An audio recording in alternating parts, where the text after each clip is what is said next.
আসসালামু আলাইকুম ওয়া রাহমাতুল্লাহ। আমরা মহান রব, সার্বভৌম ক্ষমতার একমাত্র মালিক, বিশ্বজগতের সৃষ্টিকর্তা আল্লাহ তাআলার শুকরিয়া আদায় করি। সকলে বলি আলহামদুলিল্লাহ। সাথে সাথে রাসূল করিমের উপর দুরূদ পাঠ করি সাল্লাল্লাহু আলাইহি ওয়াসাল্লাম। সম্মানিত উপস্থিতি, বিভিন্ন শ্রেণী পেশায় নিয়োজিত সচেতন ভাই বন্ধুরা, বিশেষ করে সাংবাদিক বন্ধুগণ এবং শান্তি শৃঙ্খলার দায়িত্বে নিয়োজিত আমার প্রশাসনের ভাই বন্ধুরা, অনুপস্থিত দেশবাসী, বিশ্ববাসী ভাই ও বোনেরা, আপনাদের সকলের দৃষ্টি আকর্ষণ করে বলছি, বাংলাদেশ সহ সৌদি আরব সহ বিশ্বের বিভিন্ন রাষ্ট্রের অবস্থা ভালো নয়। মানবতা আজকে ধ্বংসের মুখোমুখি। মানুষ মানুষকে হত্যা করছে, মানুষ মানুষের রক্ত নিয়ে হোলি খেলছে। ক্ষমতাসীনরা ক্ষমতার অপব্যবহার করে মানুষের উপরে জুলুম, শোষণ, অত্যাচার, উৎপীড়ন চালাচ্ছে। এই অবস্থা আর কতদিন চলবে? এই অবস্থার অবসান হওয়ার সময় এসে গেছে। তাই আজকে ইসলামী সমাজের উদ্যোগে বিশেষ মানববন্ধন শান্তির পথে এগিয়ে চলবে, সেই লক্ষ্যেই আজকে এই মানববন্ধন। শুধু ইসলামী সমাজ একা চলবে কেন? সরকারকে সাথে নিবে, প্রশাসনকে সাথে নিবে, দেশবাসী ভাই বোনদেরকে সাথে নিবে এবং হিন্দু, বৌদ্ধ, খ্রিস্টান সকলকে সাথে নিবে। কারণ দুনিয়ায় ধর্মের দিক দিয়ে সব মানুষ একমত নয়, কিন্তু শান্তির ক্ষেত্রে সকল একমত। আপনি যদি হিন্দুদেরকে জিজ্ঞাসা করেন শান্তি চান না অশান্তি চান, তাদের কেউ কি বলবে অশান্তি চাই? বৌদ্ধ, খ্রিস্টান, নাস্তিক, আস্তিক সকলেই বলবে কি চাই? শান্তি চাই। যেহেতু সকলে শান্তি চায়, শান্তির পথ খুঁজে বের করতে হবে, শান্তির পথে আমাদেরকে চলতে হবে, শান্তির পথে সমাজ এবং রাষ্ট্রকে নিয়ে আসতে হবে। এই ভূমিকা দিয়ে আমি বলছি, আজকের আমাদের আলোচনার বিষয় কি? সমাজ এবং রাষ্ট্রের মৌলিক সমস্যা সমূহ এবং তার সমাধানের উপায়। প্রথমে যদি সমস্যাই চিহ্নিত না করা যায়, সমাধান করা কি যাবে? তাহলে আসুন আমরা সমাজ এবং রাষ্ট্রের মৌলিক সমস্যাগুলি কি এগুলি ভালো করে জ্ঞানের ভিত্তিতে, বুঝের ভিত্তিতে জেনে নেই। এভাবে অনেক সমস্যার দৃশ্য তো দেখছি, তো এগুলি আসল সমস্যা না, মৌলিক সমস্যা থাকার কারণেই এই সমস্যাগুলির সৃষ্টি হয়েছে। যেমন বর্তমানে বাংলাদেশে গ্যাসের সমস্যা, বিদ্যুতের সমস্যা,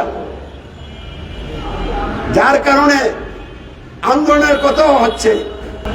গ্যাস দে, পানি দে, বিদ্যুৎ দে, না হলে গদি ছেড়ে দে। এরকম বহু আন্দোলন হয়েছে। মানুষ গদিতে বসেছিল, গদি ছেড়ে দিয়েছে, সমস্যার তো সমাধান হয় নাই। শেখ হাসিনাকে আন্দোলন করে দেশ ত্যাগ করতে বাধ্য করা হলো, সে দেশ ত্যাগ করে গেল।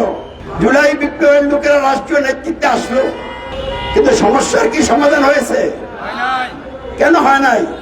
এটি আজকে আমাদেরকে খুঁজে বের করতে হবে।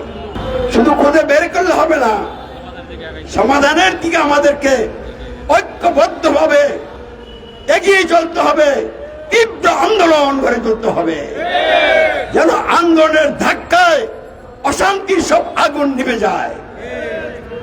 তাই আসুন আমরা সমাজ এবং রাষ্ট্র সম্পর্কে একটু কিঞ্চিত ধারণা নেই। সমাজ আর রাষ্ট্রের মধ্যে অন্যতম দুটো পার্থক্য হচ্ছে, সমাজের বল প্রয়োগের ক্ষমতা নাই, কিন্তু রাষ্ট্রের বল প্রয়োগের ক্ষমতা আছে। সমাজের জন্য নির্দিষ্ট ভূখণ্ডের দরকার হয় না, কিন্তু রাষ্ট্রের জন্য নির্দিষ্ট ভূখণ্ডের দরকার হয়। আমাদের এই বাংলাদেশ একটি রাষ্ট্র, এবং এই রাষ্ট্রে ধর্মীয় দিক থেকে সমাজ আছে না নাই? ধর্মীয় দিক থেকে সমাজ কয়টি? মুসলিম পরিচয় দানকারীদের ধর্মীয় সমাজ, হিন্দুদের ধর্মীয় সমাজ, বৌদ্ধদের ধর্মীয় সমাজ, খ্রিস্টানদের ধর্মীয় সমাজ। তাহলে ধর্মীয় দিক থেকে চার সমাজের লোকেরা এই বাংলাদেশে বসবাস করে। এই চার সমাজকে নিয়েই আবার একটা বৃহত্তর সমাজ গঠিত হয়েছে, যার নাম হলো গণতান্ত্রিক সমাজ।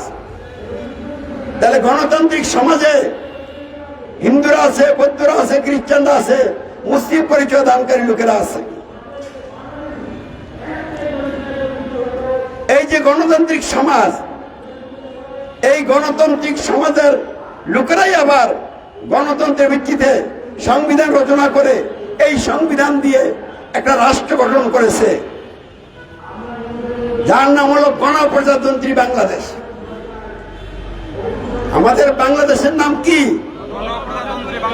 আমরা গণপ্রজাতন্ত্রী বাংলাদেশ মানি না, মানবই না। এই জন্য ফাঁসির মঞ্চ রেডি হলে ফাঁসিতে ঝুলবো আল্লাহর ইচ্ছা হলে, কিন্তু গণপ্রজাতন্ত্রী বাংলাদেশ আমরা মানি না। আমরা মানি খিলাফত বাংলাদেশ। যেহেতু গণতন্ত্র মানি না, গণপ্রজাতন্ত্রী বাংলাদেশও মানি না। যদি এটাকে আপনারা ভালো চোখে না দেখতে পারেন, আপনারা আপনাদের শক্তি নিয়ে রাজপথে নামেন, দেখা যাবে আপনারা কয়দিন টিকতে পারেন। আমার রবের আযাব গজবের শিকার হয়ে তছনছ হয়ে যাবেন। ফেরাউন টিকতে পারে নাই, নমরুদ টিকতে পারে নাই, আবু জাহেল গঙ্গা টিকতে পারে নাই। আজকে আপনারা যারা আল্লাহর বিরুদ্ধে বিদ্রোহ করে তন্ত্রমন্ত্র দিয়ে রাষ্ট্র চালাচ্ছেন, আপনাদের শক্তি কতটুকু আছে? আপনারা তো কেউ ফেরাউন হইতে পারবেন না, নমরুদ হইতে পারবেন না, আবু জাহেল হইতে পারবেন না। অতএব সাবধান হয়ে যান, সতর্ক হয়ে যান, আর মহান রবের বিরুদ্ধে বিদ্রোহের পথে চলে নিজেদের জীবনটাকে ধ্বংস করবেন না।